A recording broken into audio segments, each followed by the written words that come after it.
I think the biggest struggle I'm having right now, and not that it should necessarily be a struggle, but I think we tend to, the things that are scary sometimes are what, we struggle with the most, but just scaling. So like when I started doing this, it's kind of funny how your goals can change as you go. So I started out as real estate investing because I just wanted to, like, if I lost my job, I could, basically have as much coming in from the rentals as, equal to unemployment. And it's just like over time, the goals of what I'm trying to do have changed quite a bit. And now I'm at like an interesting point where I've started to scale a little bit, and really to kind of go to that next level, I'm going to have to scale more.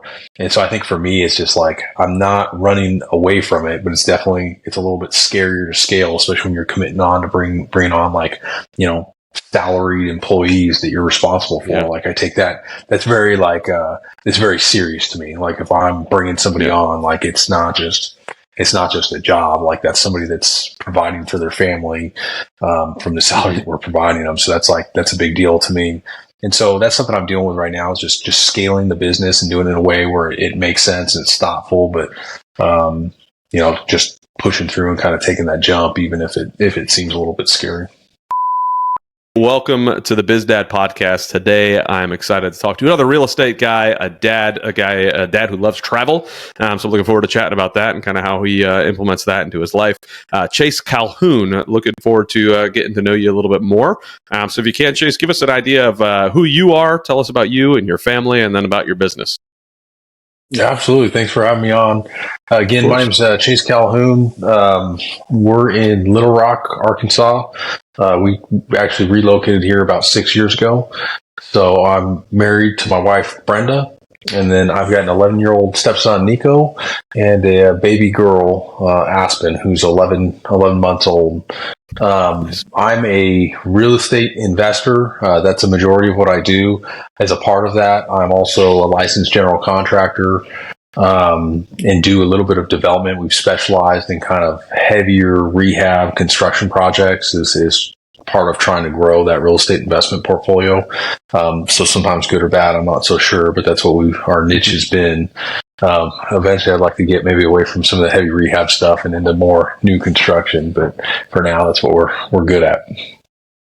Awesome. Yeah, the heavy rehab stuff, though, while it's a whole lot of work up front, but you being a GC, I'm sure that helps out a lot to be able to manage those projects. I've done one very heavy rehab, and it was dreadful because we weren't GCs, and we dealing with the GC and having to go there was just a dreadful experience. But next time I do that, I will be partnering with somebody like you. So it was a rough time. So I wasn't a general contractor when I started doing this, but it's more it's become out of necessity because of the same thing. We couldn't find anybody to help with it, but they're very lucrative, and it's gone very well for us, but they are a little bit of a headache sometimes. Yeah, well, I would imagine. Yeah. All right. So I want to rewind a little bit and kind of know where you come from and kind of how you grew up. So if you can, tell me a little bit about what it was like growing up in your family. Tell me about your dad, maybe even your dad's dad, if you know much about that side. Yeah, I mean, absolutely. So I was raised in the San Francisco Bay Area in California. So I came from a 2-parent household. So my parents are still married to this day, although they've since relocated to Little Rock and here closer by us. I think growing up, my dad he was in the trades. So he was a painting contractor. He worked full time up until like I was probably high school age or whatever. There was a chunk of time where he was kind of working full time. My mom was actually able to stay at home and kind of take care of me and my brother full time. And so again, dad just real hard worker. He spent kind of his adult life doing that. Now has since retired. And then my grandfather, so his dad, was also pretty active in my life when I was younger. My grandparents would pick me up after school and kind of watch me until when both my parents were working, until they got off work. And so I got to spend a lot of time with him when I was young. So probably up until the age when I was maybe, I want to say 10 or 11, 12, when my mom stopped working for a while. And so that was a lot of good time I got to spend with my grandfather as well. Okay. So with a father working in the trades, and then obviously your mom working on and off until you got into high school, kind of what was that? What was your relationship like with your dad as you were growing up? Um, it's funny because I guess looking back, I hadn't put a ton of thought into it, but I think I had a fairly good relationship with my dad. So, um, I used to work with him during the summers and stuff. So when I wasn't in school, I would go to work kind of like full time from a pretty young age. I was probably, um, 8 or 9 when I started going. It wasn't like, crazy Wow. hard work, but I'd be going and Hmm. kind of helping out where I could and doing basic stuff around the job sites and stuff. So I'm sure that's where I guess I picked up a lot of the stuff, that I do now, especially on the painting side of it. And so we had a pretty good relationship with that kind of stuff. Again, he was during the school year or whatever, he was busy with work, but we still got to spend a fair amount of time doing, hunting and fishing and some Hmm. fun stuff like that as well. Okay, nice. Yeah, I remember my dad worked a bunch of jobs on and off.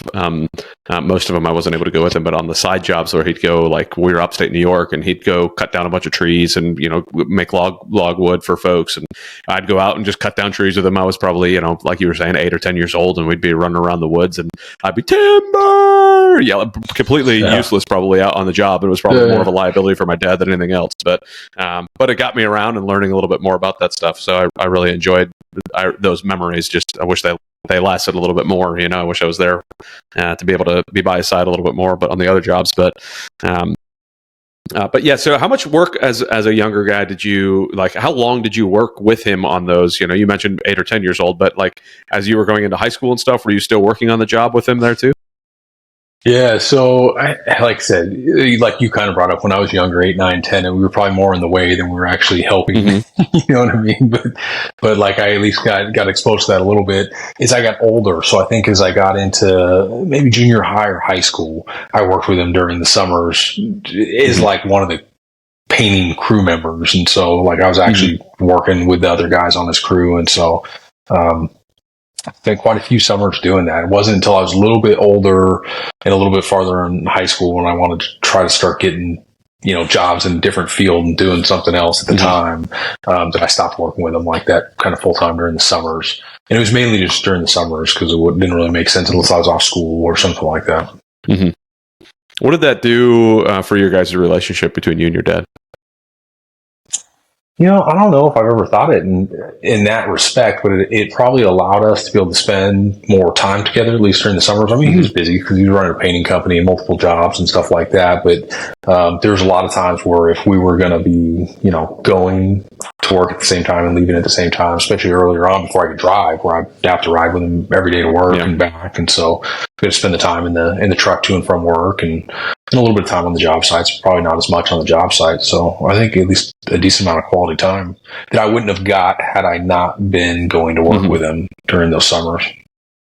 Yeah, that was one of those that like I try to include the kids, and I'm a very logical, and I try to be super efficient with what I'm doing, which Yeah. does not really work out when you're bringing kids with you most of the time. Like Not I at just all. bought a big diesel truck, and I'm trying to play around with it. It's an older Excursion, so I'm putting in a new turbo, and I put in a new rear differential stuff. I'm just rebuilding a bunch of stuff in it.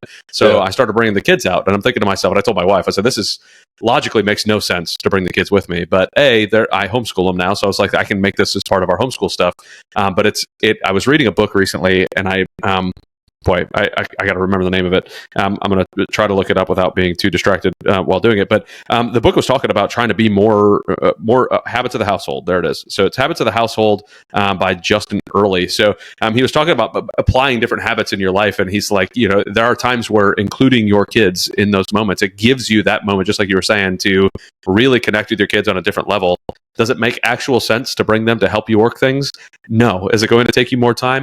Yes. Is it going to be more frustration for you? Oh, yeah, probably. But the connection you get to make, and that's one of the reasons I asked, is like, I didn't get to do that with my dad very often. He became a correction officer when I was younger. He was in the Air Force for a while, and then he broke his back. And then those odd jobs in between Air Force and corrections is the only time I really got to spend with him like one-on-one.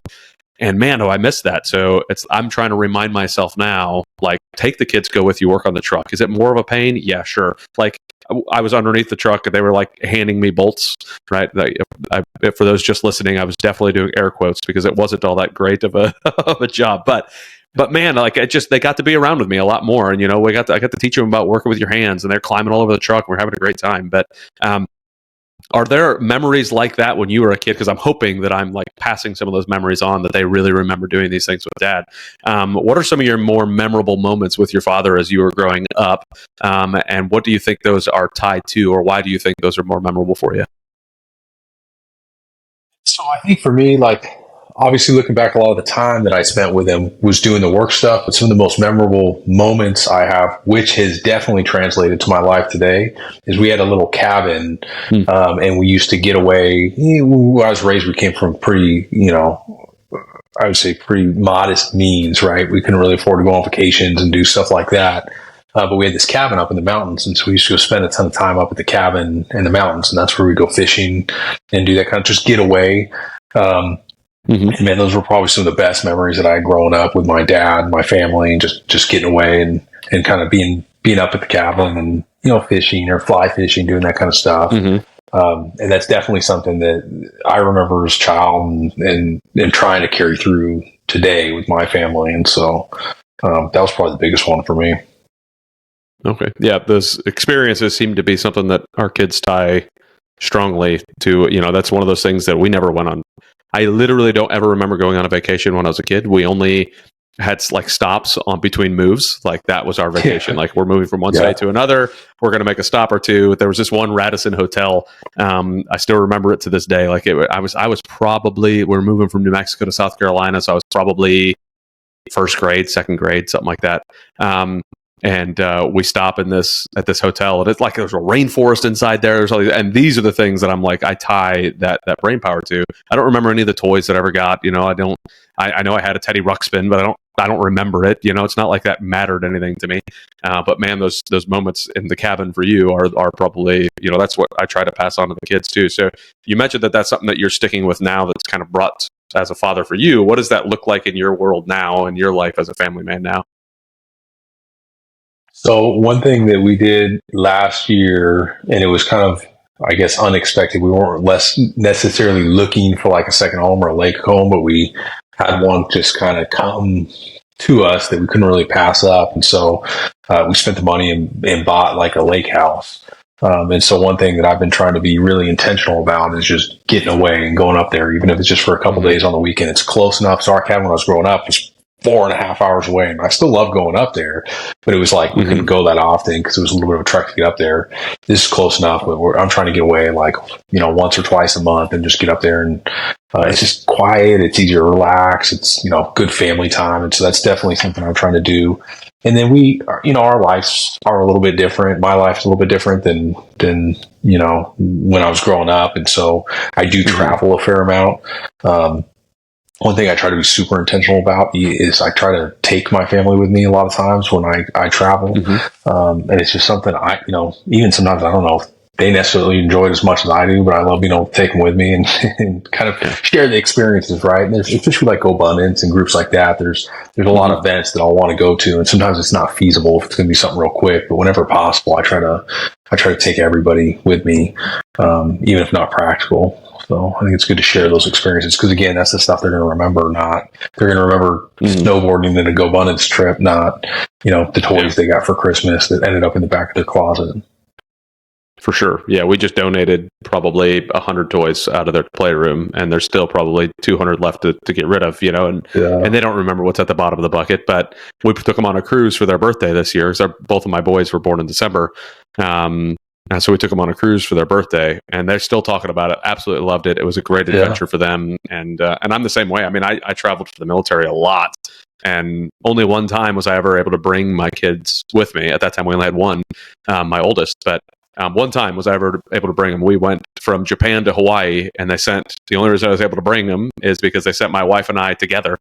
She's also in the Air Force, and So we both got sent together, and we were like, well, what the heck are we going to do now? So like, we're both getting sent somewhere else or together. So we figured out a way to bring him with, and it was an absolute blast and well worth it. But now I get to bring him everywhere. I mean, we're going on a GoBundance trip next week up to Vermont. At the time of this recording, anyways, it's next week, but that'll be months past by the time this comes out. But it's like it's such an adventure for me to be able to see the kids interact with other folks and be able to bring them around and do different things. And I absolutely love it. But are you going to Vermont by chance? I am, yeah. And so they're all coming with me. Awesome. We're going to go we're leaving on Thursday. We're going to go for a week. So okay. I'll be there for the event, but we're actually making a little trip out of it as well. So you're not going to do the fan abundance part? I don't think so. I would really like to get plugged into those. We haven't done one of those yet, and so but we're not doing it this time. This will be our third the next one. So if you got questions, let me know. It's my third one doing it. The third fan abundance. We've had a great time doing it. Obviously, Aspen's not going to get much out of it. You're 11-month-old, but is Nico going to be going with you guys? He's going. Yeah. I think he would really enjoy the fan abundance. Yeah. Yeah, he would have a good time. My oldest is 9, and he loves it. I mean, one of the first ones we brought him on, I think he was 5. I think he was 5 when we first brought him. Yeah, 4 or 5 years old. And we went on this like ropes course, and it was like a complete adventure for him, like learning how to step outside of his comfort zone and do difficult things. And it was a great time. I absolutely loved it. And now we brought him out to Montana for a fan abundance event like summer of 22. And that was a blast. I mean, he was out there learning how to start fires with other kids and all this. I mean, it was such a good time to That's awesome. So, highly recommend it. I'd love to chat with you about it if you want. But cool. And having the kids get exposed to other families that are driving to be stronger, that are looking for more than what probably a bunch of their friends in school are going after. Like this is a different environment to bring them around, and like goal setting as a family is a fun time. So, but that brings up a question though. Do you do anything like that as a family right now? I mean, with businesses, I'm imagining that you do set goals on where you want them to be and all that type of stuff. Knowing that you're in GoBundance, that's kind of a thing that we all kind of do. Do you do anything like that as a family right now? So absolutely, like goal setting is a big part of GoBundance and business and stuff like that. So in the past, we hadn't set any specific like family goals together. So I've always done mine and tried to include them in the ones that I'm setting for the family and stuff. One thing that we're doing this year, and we're kind of just stealing the way that GoBundance does it, because I think they do a really good job with the one sheet, is we're all kind of working on our one sheets, at least the goals parts of it together. Obviously the Nico's, but he's still kind of interested in it. He wants to like calculate out his $275 net worth and set his fitness goals and stuff. And so that's kind of what we're working on right now. We're all doing the one sheets together and just kind of going through them. So we're being open about it and our goals. And that allows him to kind of see, not just that he's able to set goals, but kind of the stuff that I'm setting and what that looks like. And same thing with his mom. And so, obviously Aspen's too young for that stuff right now, but at some point, I'm sure she gets a little bit older, she'll get plugged in as well. So for sure. Yeah, my little girl's 8 months old, almost 9 months old. So same thing. Not much there, but man, oh man, let it seep in as much as we can. Let it seep in. So I love that you're including the one sheet into the family side of the house. This year was the first year that my wife and I actually sat down and did goals for 2024. And it was a lot of like when I had a lot of reps doing goals and things like that with GoBundance and operating a couple of businesses. But her, not so much, right? Because being in the Air Force, they kind of tell us where we're going and what we're doing. And, you just drive after the tasks, you need to get done. So it was such a different experience. How did you kind of introduce your wife, especially, and Nico into this thing called a one sheet and goal setting and all of that? How did you introduce that? So I think with Brenda, I've been in GoBundance for a while. This will be the second time that her and I have done it. And it was just something I brought up and I tell this to other people that aren't in GoBundance, like I think it's helpful to sit down and do. For me, I've gotten the most out of going through the one sheet because it forces me to really like think about those goals that I'm putting down. So it's not just like, say, I want to do all these things, but it actually forces me to sit down and kind of like articulate them in a way that's measurable. So I just talked to her about it and said that I think, it might be something that would be helpful for you. And then we can also share it. And maybe it'd be helpful for you to see what my stuff is so that you can, have a little bit of understanding of, sometimes the craziness that we get when we're driven towards business. And we did. So we both did them and then we shared them. And I think it was a really good experience, especially for us. And then I think Nico, so one thing that is important to me is to try to, like you said, to expose him to different groups of people. And I might be on a GoPod call or whatever, and he'll be in the car with me on the way to school. And I'm not, kind of hiding those conversations and stuff from him. So he's kind of sucking it in and absorbing it. And so it's like something that's interesting to him. Like he wants to learn more about it. And then again, not being, obviously I might be a little bit more stringent on myself, or my GoPod maybe hold me a little bit more accountable on my stuff, but at least just let him get kind of exposed to it and practice it a little bit. And then you see it like kind of throughout the year if he's, whatever it was basketball recently where he's like, well, I'm going to set a goal to go out and dribble for a certain amount of time every day, because he's starting to realize that if you can set goals on, what are you trying to accomplish? Like set the goal on the thing that you need to kind of practice or put the work in to get that goal. And so it's just kind of cool to see it play out like that a little bit. Yeah, that's convicting me a little bit, because I've never actually shared any of those goals with my kids and I talked to my son, my oldest, because he loves to golf, and I talked to him about, he's like, well, I'm not getting as good as I want to. And I'm like, well, are you out in the backyard practicing? When was the last time you swung the club? Not on the course, know? And it's like, well, no. And I'm like, well, then you're not going to get any better. But I think that showing that and having that, as has been said multiple times on this podcast, kids catch more, like they catch more than they're taught, right? It's the things that they learn are caught more than taught. So if I can show him and like, hey, like daddy's in here setting goals, do you want to come in and watch, or do you want to come in and see what my goals are? And and one of the things they always want to ask about, I don't know what it is about kids, they always want to ask about how much money we have, and I've yet to figure out how to expose them to that. Not that we're crazy wealthy by any means, but how do I expose my kids to it? I don't really know. I haven't figured that part out yet. But, I feel like I have time because they're 9 and 5 and 8 months old. But at the same point, man, like they're already asking, they're already interested. So I should have a better answer to that. Is that something that you have conversations about in your family, like with the kids, or is that not something you guys have talked about yet? It is. And so I can honestly say, Nico's asked me before and we've talked about it, and I've been pretty open. And it's interesting though, because I've had conversations with other men who are very successful or even way more successful. And they have adult kids that don't even know how much money he makes or, they make or their worth or whatever. And so for me, it's just always been important to be, and I don't know that this is the right way to do it. This is what I've done. Just be open about it. Not that, to me, there's no reason kind of to hide it. And I don't know that I would share it with, maybe somebody that was just a random person or whatever. But yeah, of course. I don't think for Nico, if he's interested in it, there's no reason to hide it. And then if he's got questions, I try to answer the questions about it, because, I think sometimes even me, I can hear numbers about certain things, or I can hear about something until you're really dealing with it. You don't necessarily fully understand it, but at least exposing them to it.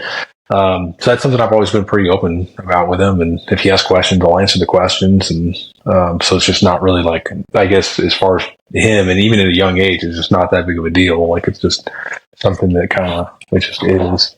So yeah.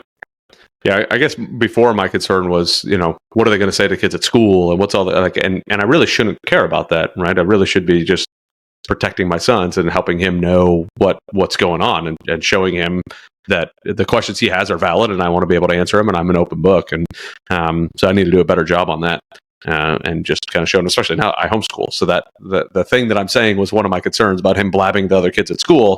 Like, my dad's got $1 million, I don't, what's that going to look like, but yeah, it doesn't matter. I need to teach him how to be responsible. And part of that is going to be, having these conversations. So, well, tell me a little bit about, you grew up in, obviously with your dad in the trades.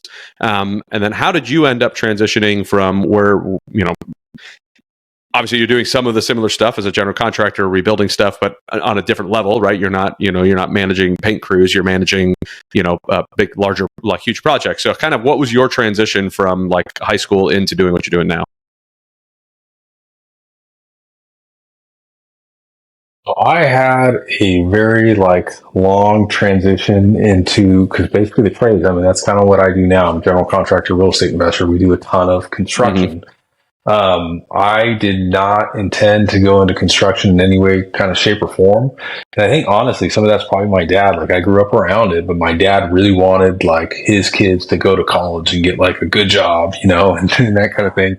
And looking back, I almost wish I would have just started down this path right out of high school because I'd probably be way farther along right now. But I didn't. I went that college route and tried to figure out what I wanted to do. And I've always been very entrepreneurial when I was young.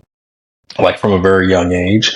But I really tried to go down that force, get a degree, go get a good job, try to make it to retirement. And it's just that it was trying to squeeze a, what do they say, a round peg into a square hole. It just didn't work for me. And so I went to college. I went through a couple really good kind of career type jobs, but just was miserable beyond belief. And then finally found a job with some kind of flexibility, but knew that I wanted to go this route. And so that's when I started transition. I started investing and kind of building what I have now while I was still working until I was able to exit. But it's just funny because I was totally different stuff out of college. I just spent some time in law enforcement, and then I went into commercial insurance doing something totally different, and just none of that stuff was really a good fit. And again, I don't know that I'd be super excited about just being just doing painting or just doing a certain trade and doing that kind of thing. But definitely the construction is a huge part of what I do, and a huge part of why I'm successful today. So it's just kind of funny how it, in a roundabout way, ended up in the same spot. Yeah. Yeah. I mean, that's, I would have never guessed that I would be where I was at all. I did what, I thought I was supposed to do, which was join the military. And I did that for quite a while. And I kept bouncing around all over the place in the military until I finally just settled into a job that forces me to bounce around anyways. When you're an entrepreneur, you're all over the daggone place doing all sorts of things and ideas all from all over the angles. So it's a blast, but and a different everyday type of stressful blast. But I had a question and I just lost it. Where'd it go? See, that's what I get for talking too much. Dag nabbit. Anyways, we'll move on. So conversations with your son, what does he think you do, and what level of depth do you go into about what you do for business? It's pretty wild. So Nico is very smart, right? And so, and I don't, that may just be a lot of it, but the amount he knows about what I do just from being around it is surprises me sometimes. Some of the questions he asks me, I joke around sometimes, but his kind of financial real estate investing type literacy is probably higher than 90% of the adults out there. It's pretty wild. Yeah. It's just, he's just grown up around it a little bit because, we've been here doing this full time since he was 5. And so he's just grown up around it. And, kind of like we talked to, I mean, he would get in the car with me and go check on job sites and go, he's in the car. I might, maybe on the phone having a business conversation or something. And then I hang up the phone and he'd be like, well, what does that mean? Or when you say that, how does that work? And so, and just spend the time and kind of explaining it to him. And as he gets a little bit older, the questions just kind of, it gets pretty funny almost sometimes because I'll hear him ask other people what's the, do you know what the profit margin is on that business or something? And I'm like, what are you talking about? You're 11 years old. And so if you ask him, he probably knows what, an asset versus liability and cash on cash return is and all these things that a lot of adults don't even know. And I didn't until, just a few years ago. But it's just, he's around it, he's been exposed to it. And part of it's he's inquisitive. So he'll ask about it when he has questions and just spending the time to kind of just talk about it and answer it in a way that he understands. And so it's pretty wild. He's picked up a ton of it. And it's funny to me because I tell Brenda, my wife, it's my, kind of my best hope for him is that in the worst case, he falls back onto what I'm doing right now. And it's been, it's gone fairly well for me. And so it wouldn't be the end of the world. He may want to go out and you ask him, depending on the month, he'll tell you he wants to go do something completely different, which is fine. I hope he does. But worst case scenario, at least he has this kind of knowledge base about real estate investing and construction that he could totally build a very, good life on. And so it's just funny how much kids pick up just being around it. So especially him. So are you intentionally having those conversations around them, or is it just kind of just the way that life is with you guys, with your travels around and you're doing things? Yeah, I think sometimes sometimes it's just the way it is, and sometimes there's a little bit of it that's intentional. Like, I'll give you an example. Like, there's a morning every other week where I have my GoPod call, and I take him to school in the mornings and drop him off. And it'd be really easy for me to just have Brenda take him to school that day because I'm busy on that call. But instead of, doing that, I just take him and finish the call, and he's just in the car listening, as long as it's nothing that's not wanting to be shared, but usually it's just kind of normal stuff. And so I'll intentionally let him be exposed to that.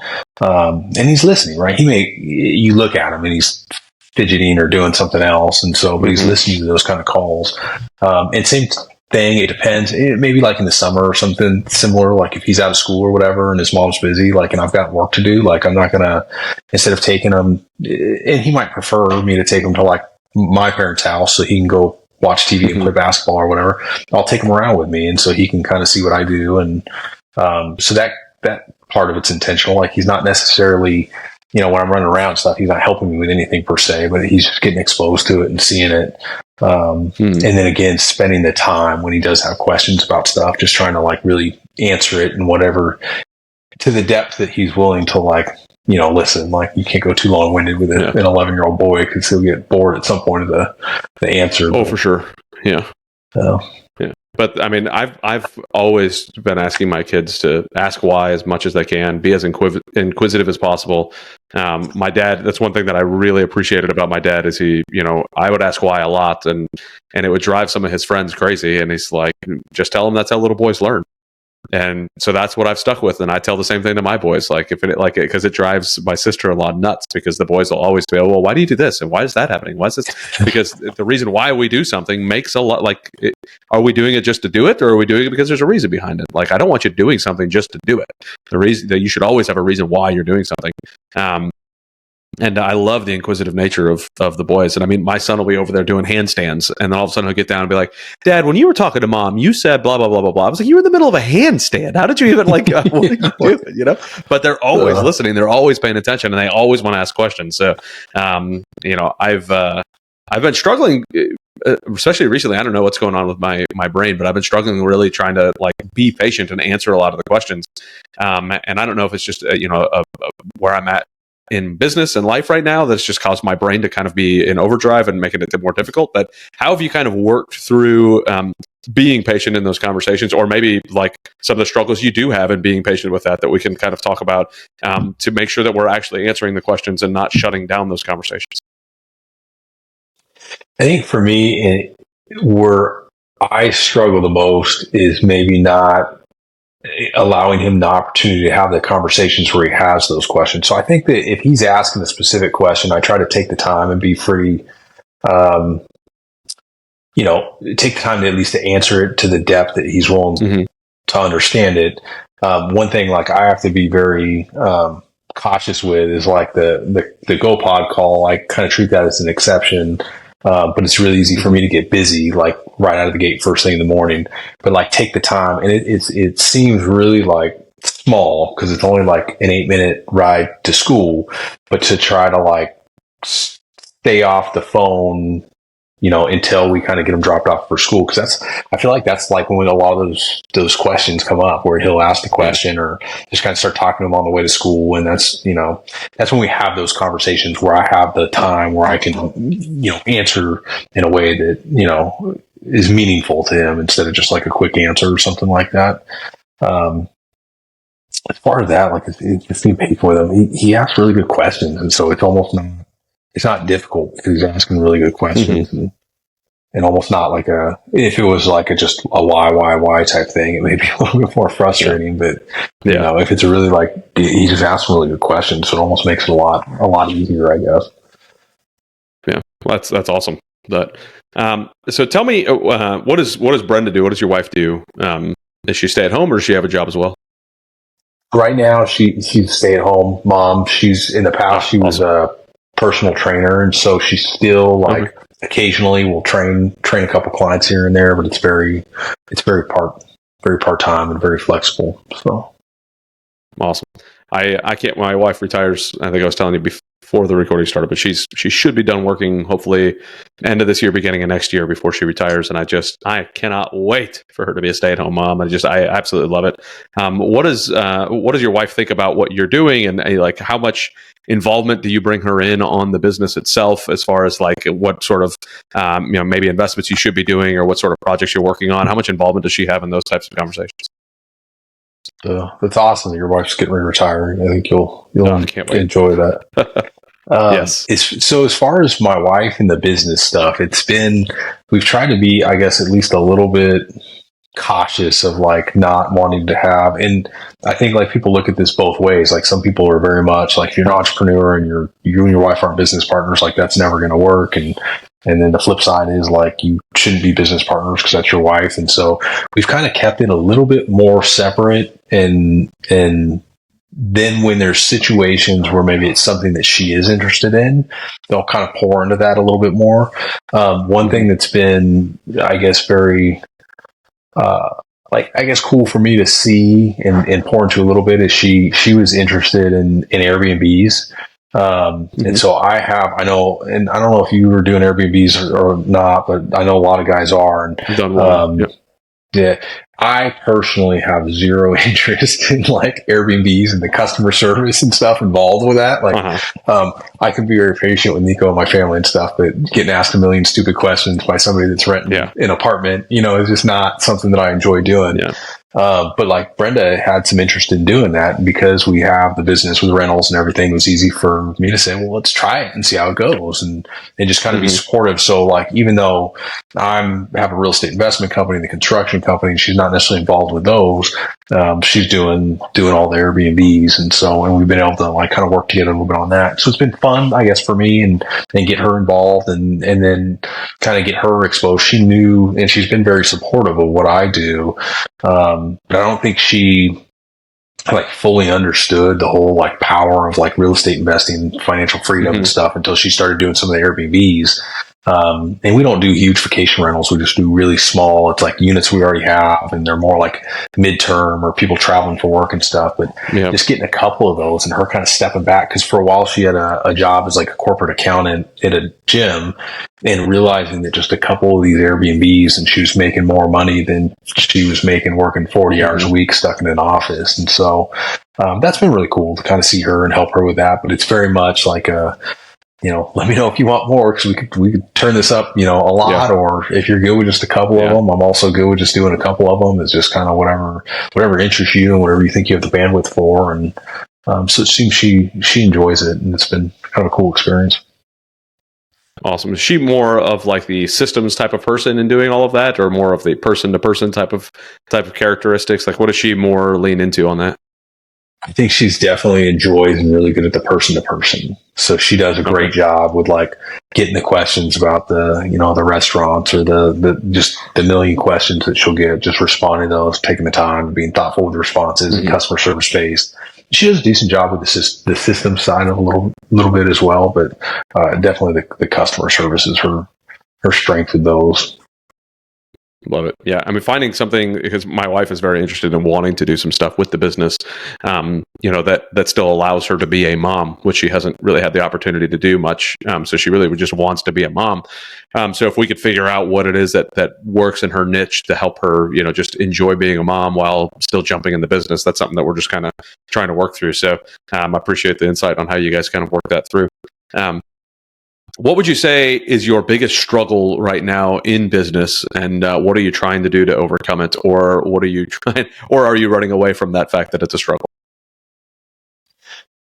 Well, I think the biggest struggle I'm having right now, and not that it should necessarily be a struggle, but I think we tend to, the things that are scary sometimes are what, we struggle with the most, but just scaling. So like when I started doing this, it's kind of funny how your goals can change as you go. So I started out as real estate investing because I just wanted to, like, if I lost my job, I could, basically have as much coming in from the rentals as, equal to unemployment. And it's just like over time, the goals of what I'm trying to do have changed quite a bit. And now I'm at like an interesting point where I've started to scale a little bit, and really to kind of go to that next level, I'm going to have to scale more. And so I think for me, it's just like, I'm not running away from it, but it's a little bit scarier to scale, especially when you're committing on to bring on like, salaried employees that you're responsible for. Like I take that's very like, it's very serious to me. Like if I'm bringing somebody on, like it's not just a job. Like that's somebody that's providing for their family, from the salary that we're providing them. So that's a big deal to me. And so that's something I'm dealing with right now, is just scaling the business and doing it in a way where it makes sense and it's thoughtful, but, just pushing through and kind of taking that jump, even if it seems a little bit scary. So where are you at right now, and what are you trying to scale to? So it's because we've got two different things going on. I've got a real estate small real estate investment company. It's a real estate portfolio. And then I've got a construction company, and they're both both at a size where I can, I always say like I could fire everybody tomorrow and run both of them the size they are now and live a very great, comfortable life, but it's going to really limit the amount of impact that I can have on other people. And so I'm just trying to scale them both basically as big as possible, but doing it in a way, like I don't want to scale. I think a lot of people get in trouble when they scale too quickly. To just set really intentional goals, like we're going to try to scale the rental portfolio, grow the units and the gross rents by this much this year, and we're going to try to scale the construction company by this much this year. And so it's just trying to do it in a thoughtful manner, but still also going quite a bit bigger. So like the rental portfolios, I look at gross rents a lot, and so I think we've averaged like over 60% growth in the gross rents of the rental portfolio over the last several years, and so it's moving at a pretty good clip. It's just getting to the point where if we're going to continue going that route, we can bring in kind of key people to help run it, and trusting them to kind of take it over and continuing to run with it. Is that 60% growth mostly from acquisitions or mostly from rent growth over the last couple of years? It's acquisitions. And again, we're doing heavy rehab stuff. So we're buying a lot of heavily distressed properties, taking them through a full rehab, and then the lease ups and a little bit of rent growth, but it's more just adding kind of units or adding doors. Yeah. Basically going from zero rent to market rent. And then exactly. So growth is a relative term. Is that all local to you there right around where you're at in Little Rock?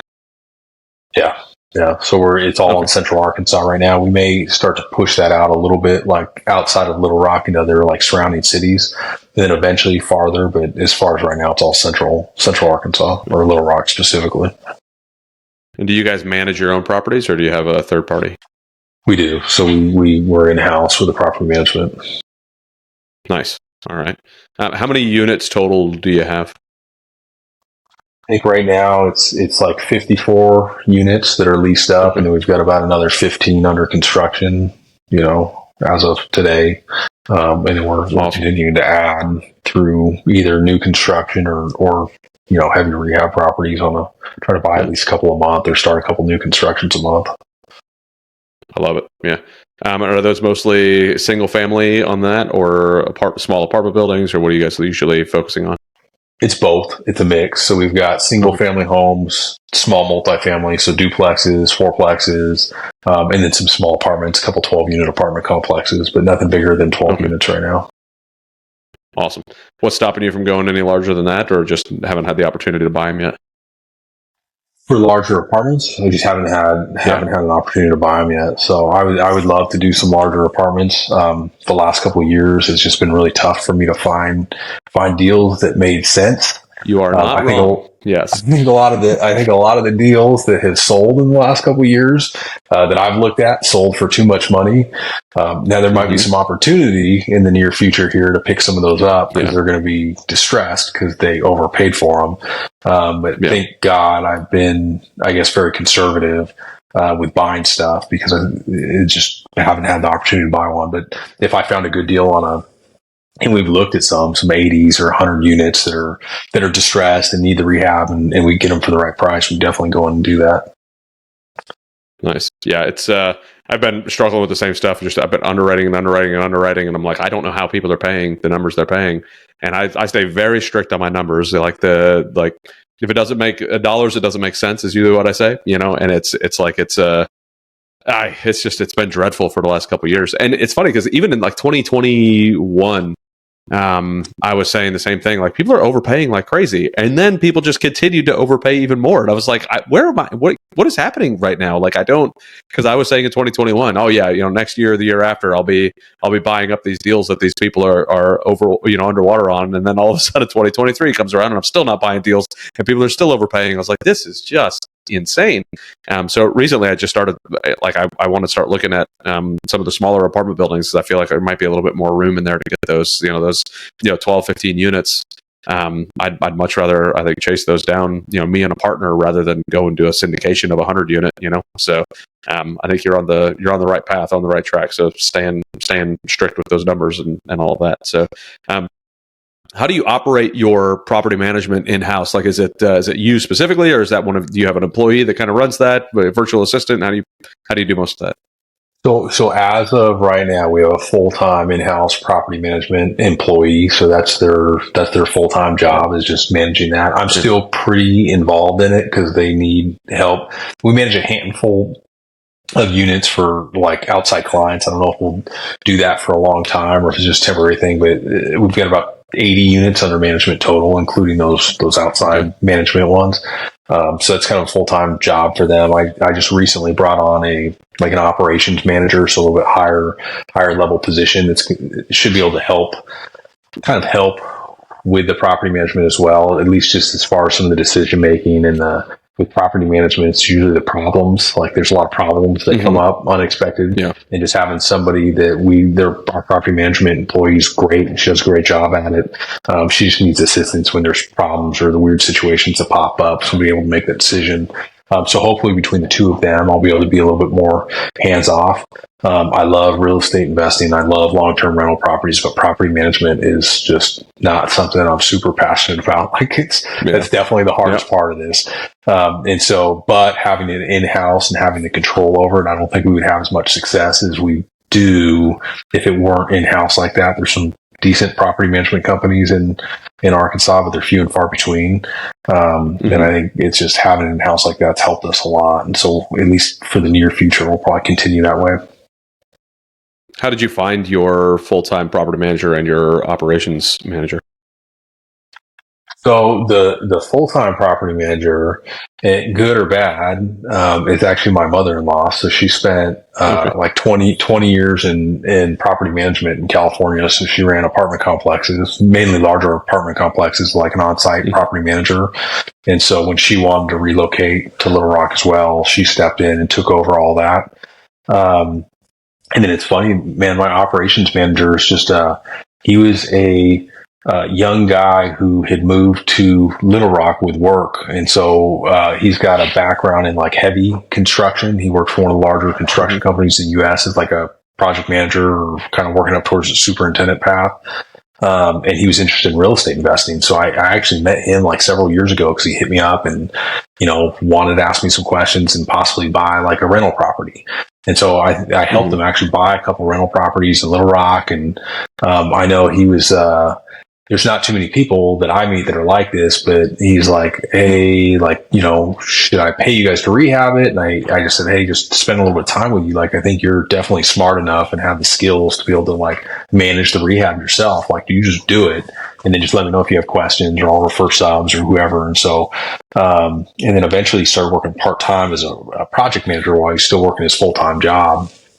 And so, it's just kind of funny how things work. He moved a couple times for work, and fast forward just recently, he's like, man, I'm not liking what I'm doing. If there's an opportunity, I'd like to come and work for you. And so, that's kind of how that one came about. So it wasn't like I was posting a job advertisement. That person came and he's just a rock star type guy, that's just, he's a go-getter and going to do a great job at anything he does. And so, it definitely made sense to bring him on, put him in that role. And the goal is eventually he can kind of take more and more off my plate and run it, if you will.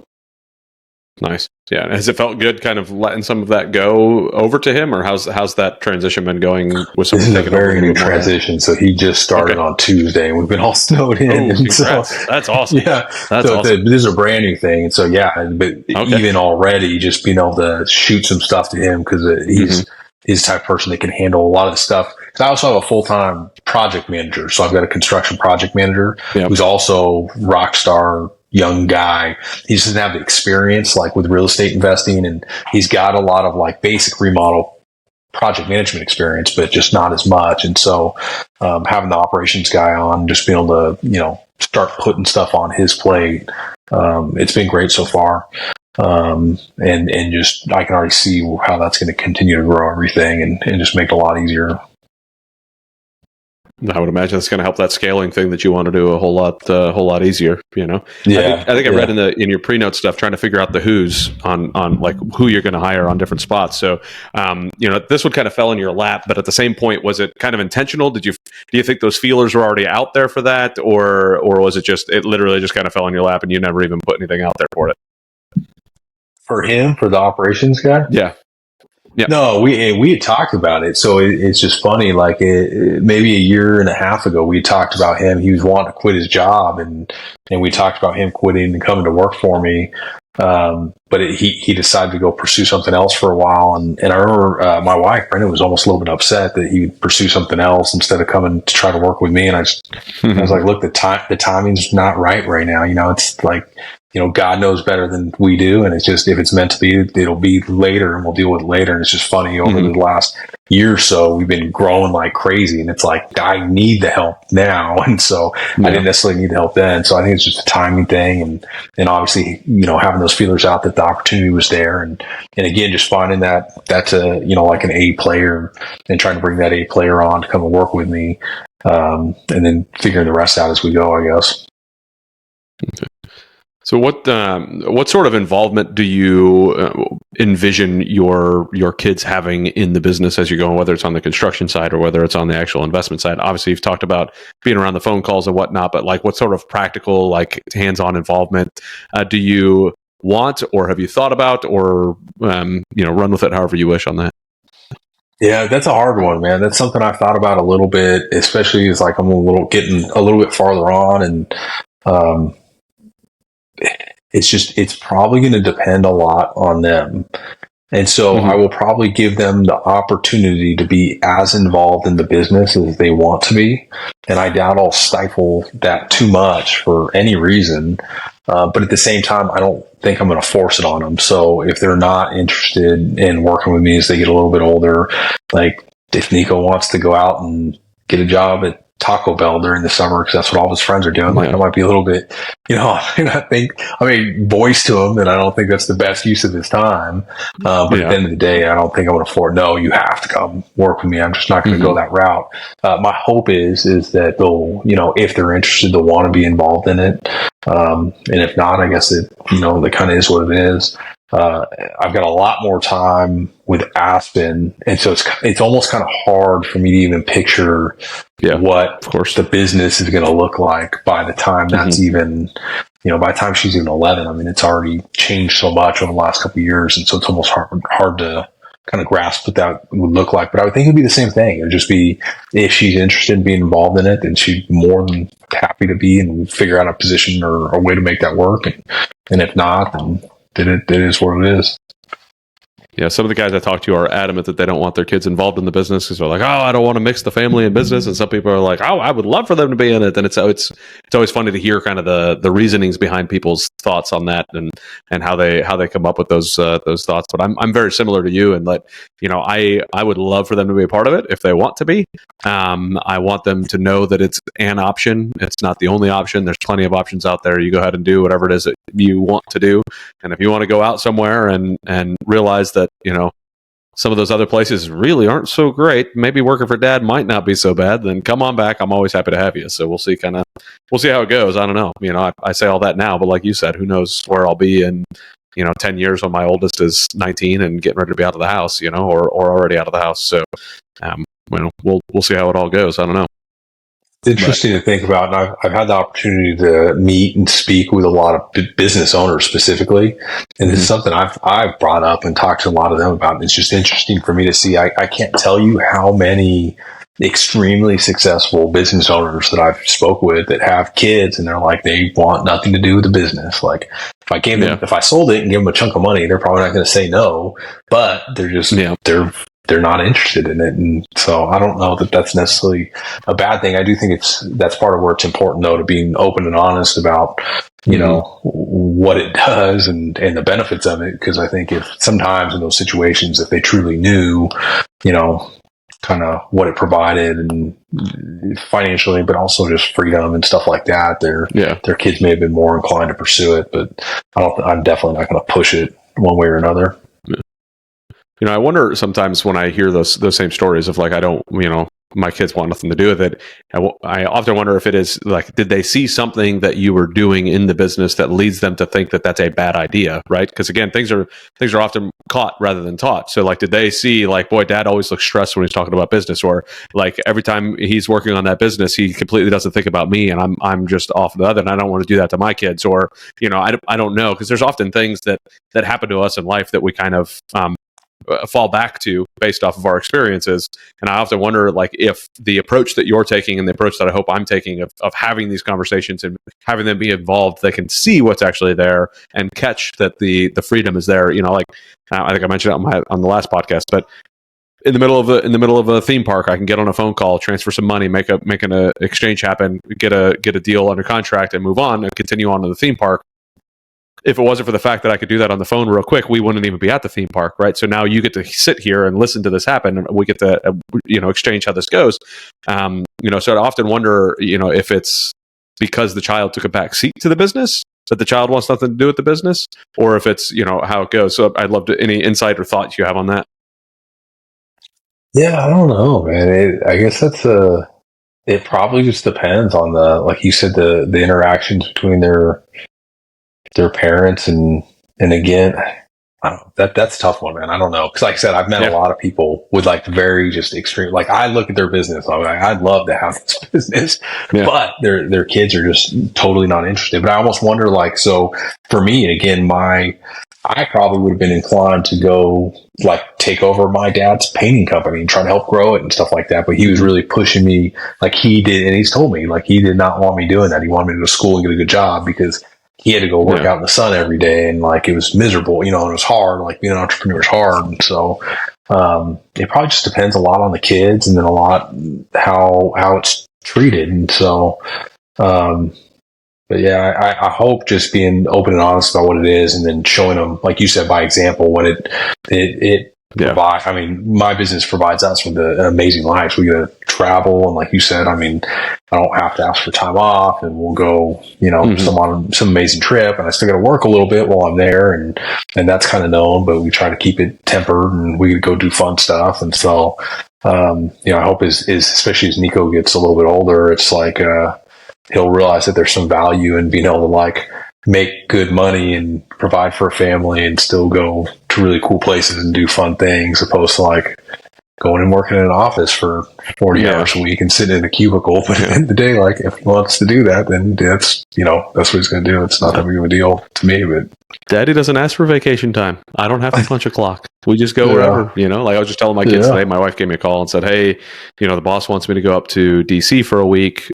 So I got to find some time to go up to DC for a week. And I was like, all right, well, let's go.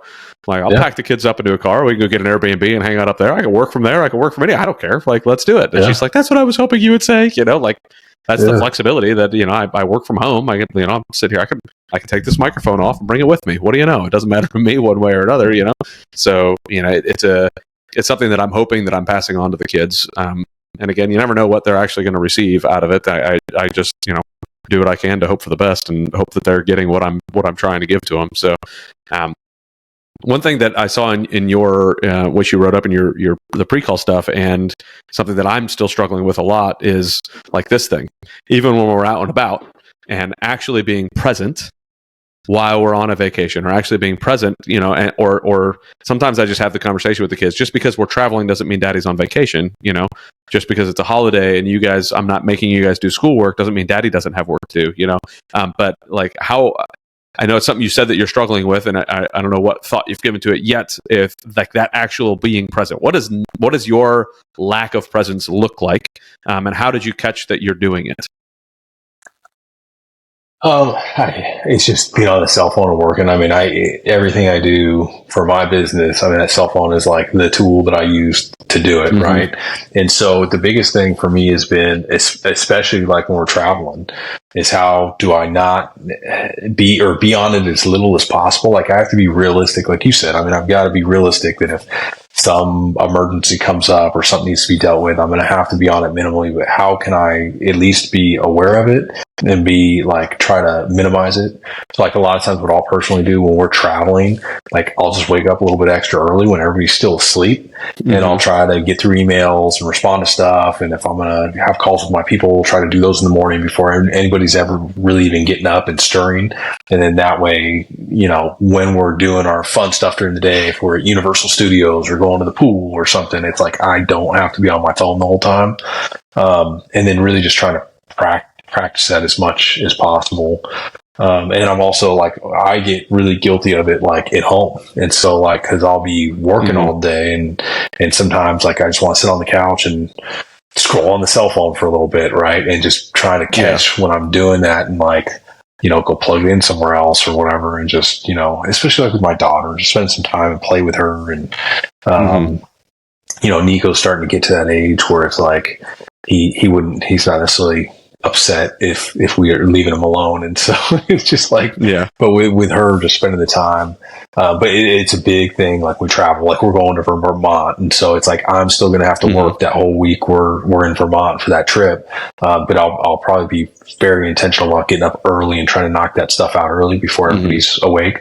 That way, if we're going to go snowboarding or do something, I'm not stuck on the phone the whole time. So, yeah, it's such a bear because everything is so right there in front of you, and it's so easy. I just have to send this message. That's all it is. But that's not all it is, right? Because you were in the middle of a story, or you just got done with a story, and it would have transitioned into something else fun. And now you're breaking that, sending that email, replying to that message, answering that phone call, and then coming back, and they're already onto something else. And it's like, well, now I just what opportunity did I just lose because I picked up that phone, or what did I just miss out on, or and it's. I'm trying to figure out a little bit more, and I actually just hired somebody to kind of help me manage some of my calendar so that I'm not like being a workaholic all the time. Where can I really dedicate certain parts of my calendar? Because I know that I'm terrible at that. So I had to hire an outside help to make sure that I'm doing this right. But man, oh man, it's something that I really struggle with. Even when homeschooling, like I have on my calendar 7 to 10, I'm homeschooling every day, Monday through Friday. I'm out there with the kids. Supposed to be there from 7 to 10. We don't usually start at 7. It's usually closer to 7:30, 8 o'clock before we actually get started. The kids take a little while to get up and moving, but that's not very much time, and I can manage to do that. But for some reason, this is always right next to me, and I'll manage to get a call. I'll see an email come in. I'll do something, and it's like, okay, yeah, let me 1 second, and then I'll get back to your spelling test. And it's like, boy, what am I telling my sons? Like, what am I teaching them right now? And it's so difficult to put that down. It is like a little drug, Have you seen the movie Social Dilemma? Yeah. Yeah. And I'm not even a teenager. I couldn't imagine being a teenager right now with what we have in the world. But goodness gracious, how are you? Oh, that brings a completely different question because you're Nico's just a couple years older than my son. How are you managing? Now, right now, my kid has an iPad, but if he goes to an internet site, he has to bring it to me, and I have to approve literally every single site he goes to, which is exhausting and makes me want to take away that thing. But at the same point, I'm like, no, I don't. Like, he wants to play these video games that he has access to the world. And in my previous life, I've done some. I was a criminal investigator and counterintelligence guy for a long time, so I know that kids on those games are not always kids on those games. There are other people that are trying to interact. So, what have you been kind of looking at in your life and implementing? Or like showing, because obviously we're showing them that these are useful tools. What are you doing to kind of present that to Nico as you're growing him and raising him into being a young man? Yeah. So one thing is we're probably not as like we probably don't provide as much technology to him as he would like, and like a lot of his friends get. Again, I don't know. Yeah, I hear both sides. Like some people say we're just hurting him because that's the future, and I'm kind of like, I just don't care because it is what it is. Like he doesn't have video games. He's never had video games before, so like he's played video games when he goes to his friends. And it's probably a little bit weird. Like there's probably not too many kids his age that don't have video game consoles or whatever. But we've just never had them. Yeah, we just never had him in the house, and so he doesn't play video games unless he's if he's at a friend's house or whatever. That's one thing. And if he is playing like any kind of video games or whatever, it's like he's got like on the school computer, which is like he's building his own game type thing, and then he gets to play it. But it's not like Call of Duty on the Xbox type video games. And then he does have a tablet that has access to the internet. I've always made it very clear to him that we're going to kind of look at everything he's looking at, and he needs to really, guard himself and, pay attention to what he's clicking on and what he's looking at, and then following up on it. And it's like, I'll walk in his room and he's watching YouTube or something. I'll ask him what he's watching, and ask to look at it. And show him, look at what he's been searching on there and looked at, so he knows that we're involved and what's going on. And so at least so far, he's 11, so it starts to be a little bit of a concern, but he's been pretty good about it. But like the same thing, like a lot of his friends at school have cell phones. To me, it's just kind of crazy. And so he doesn't have a cell phone. I don't know at what point he'll get one, but he'll probably be substantially older by the time he gets one. And it's probably something that he's gonna have to buy himself if he really wants one and pay for. And he does have like we've got a watch for him, which is like a smart watch. That we can call him and text him and stuff, but it's only people that we enter into his contacts that he can communicate with. And so, again, it's just similar. Like I have a background in law enforcement, so I've seen some of the true evil that's out there, and we may be a little bit, some people may consider us a little bit over the top with some of that stuff, but it's something that we take important. So. What smartwatch is that? I'm curious. Oh, I think it's called Gizmo. It's through Verizon. So I've got my business phone accounts through Verizon, and it's pretty affordable. Like I want to say it was like $100, and it's like $5 or $10 a month, and so it's perfect because it gives us the benefit of the cell phone is in, like, if I go to pick them up from after school, I can call him and he can answer right on the watch and talk to me. Or if he needs me, he can call me or text me on it. But again, it doesn't allow anybody any outside communication unless we are the ones that enter it into that app. So it's been very helpful. So well, I may have to look into that one. Yeah, I you being prior law enforcement, you can kind of get some of this. I was a federal agent for quite a while. Doing a bunch of different things. And we used to do like the ICAC cases, the Internet Crimes Against Children type stuff. Yeah. And the amount of people that would go after, and 9-year-old boy, 11-year-old boy, it doesn't matter. The 12-year-old girl. Like my wife and I arrested this one guy. She did the same job. And we arrested this one guy that he was like, I don't know, 63, 65, something like that. Trying to get with a 14-year-old girl. Interacting with one of our agents, and then had the whole conversation, and we go and arrest him on the scene. I mean, he's got a gun on his person as he's going to go after this 14-year-old girl to try to sleep with her. And I was like, this is one of the reasons that I don't think you're going too far with not giving access, like, because you don't know. Like, one of the things that my son's got an iPad, and he was like, I want to play this Marvel Universe game. So I looked it up, and I was like, no, it's got interactive chat with anybody that's on the game, and I'm not. Like I told him, I said, look, I'm not just giving you access to the game. I'm giving anybody who has access to that game access to you. And there's a difference there. And I'm not opening the world up to my son. I'm trying to show my son what goes on in the world, but I'm not trying to show the world my son.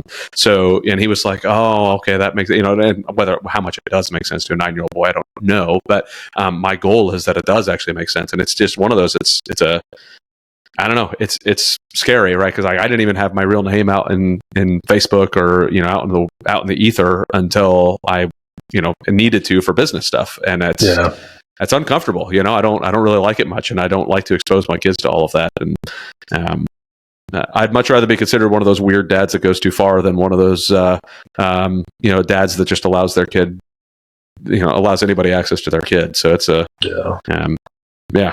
So for those of you who are listening who don't think like we do, we've seen a lot. All right, there's some terrible, terrible people out there that are doing terrible things. And if anybody ever has questions, reach out and I'll chat with you about some of the stuff. So, and it almost always, like you said, it almost always starts with digital communication. Every instant that I'd seen it was started with some kind of digital communication, so either text message or online chats or whatever. And so it's very serious. Yeah, unless it was within the family, like that one particular guy that I talked about, that 60-something-year-old guy. When we went and did the search of his house, the sheriff's department showed up and we were chatting with them about what was going on. And they were like, dude, we've got a case on this house from years ago where he was doing something with his granddaughter. And the whole family had shamed the granddaughter into saying that this was nonsense and completely opened up the world to grandpa. Now, grandpa was in the clear because she denied everything. The little girl just was like, no, I was lying about the whole thing. And now, for years now, grandpa's been able to, have access. And it's like, these are the type of people that we have to worry about out there, right? I mean, this mostly we talk about, obviously dad and entrepreneur stuff, but this is very much a dad thing and like something that dads should be very aware of what's going on in the world to be able to go out there and protect our kids from. Part of our jobs as dads is to make sure that we're protecting our kids. So it's that's why I still, because I tend to wonder if I overthink it with access to phones and all of that type of stuff. But I have a conversation with somebody like you, and I'm like, nah, I'm not overthinking it. I'm good. I'm doing the right thing. So. And it's our job, like right? You said, something I've told Brenda before is like, you truly don't understand the type of evil that's out there. And I do. And so therefore, like, and so it's interesting for me because Nico's at that age where he's 11 now. And so like, I have to be careful because I can swing too far where I'm too overprotective. And so like, I'm trying to be better about like if he wants to go ride his bike to his buddy's house that also, goes to church with us and like we know their family. And I'm trying to be better about giving that freedom where you can get out and because it's going to be important for him, especially as he's a young man growing up, that he's got some freedom and that he can take care of himself and stuff like that. But at the same time, like you got to balance it with not having whoever on the internet get access to him. And it scares me a lot more with Aspen, right? It being a little girl. And so it's going to be even, a whole level of extra tough with her. And so, but definitely important. Yeah, for sure. Yeah. It's, with my little girl now, 8 months old, almost 9 months old in 5 days, I'm thinking to myself, golly, like I don't even know. It's one thing for a little boy, but it's a completely different world with a little girl, and it's it's a interesting world that we live in. But anyways, tough. You're doing the homeschooling, which I think is great. Yeah, I don't think we'd be a good fit for homeschooling. We did have the opportunity to put Nico into a really good private Christian school a couple years ago, and like one of the things that like super impressed me about them was just like their staff and how important they take this kind of stuff, and like they're monitored. They all have laptops, but it's all monitored, and extra security, and then even like security as far as the school security, and they've got a retired federal agent who's in charge of the security for the school, and so I just think, especially with kids, it's important that we give them the freedom to learn, but we're also protect them as much as we can. Yeah. So. Yeah, for sure. Yeah, I always tell people if my kids were in private school before I started homeschool. This year is the first year we did the homeschool thing, and it's always been a good, solid private Christian school. And if I could take the one that we were at in Northern Virginia and move it down here, I wouldn't be homeschooling because I loved that school. Like just like you were saying, the people that were involved in there, the curriculum they had, the involvement they had with the kids, and I absolutely loved it. But it's a different environment here, and I just wanted to be able to bring my kids, like you said, to Vermont with me. And like when they're in a private school, it's like, well, eventually you're going to have to report me to the county for not having my kid at school if I keep yanking them out of class. So I'm trying to figure out how to better balance that. But let's talk a little bit about the travels that you're doing and the travels that you actually want to do. Like what are kind of your goals behind traveling with your family? You said you bring them, whether, sometimes you're not sure if it's practical that you do it or not, but what are kind of your goals around the travels? And how much involvement do you have, especially for Nico, since he's 11, with choosing where to travel and when to travel and all that type of stuff?